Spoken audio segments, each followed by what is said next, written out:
لو انت هتشتري عقار ومالك العقار هيعمل لك توكيل بالتصرف للنفس والغير، هل يشترط ان انت تبقى موجود معاه في الشهر العقاري في لحظة عمل التوكيل؟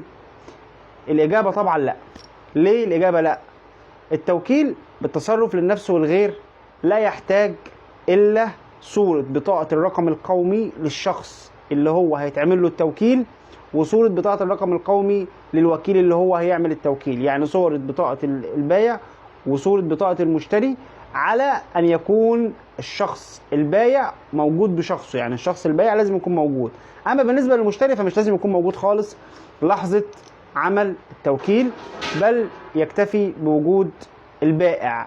وفي الحالة دي طبعا البائع بيكون معاه صورة بطاقة المشتري وصورة بطاقته واحداثيات الشقه، بحيث يقول الشقه دي يحطها من الشرق كذا، من الغرب كذا، من الجنوب كذا، من الشمال كذا، وكل اللي هيحتاجه ان هو الاوراق اللي انا قلت لحضراتكم عليها. وبعد كده هيخلص التوكيل بتاعه، يختم التوكيل بختم النسر من الموظف المختص في الشهر العقاري، وبعد كده ياخد التوكيل بتاعه ويسلمه للمشتري، وكده هيكون خلص التوكيل.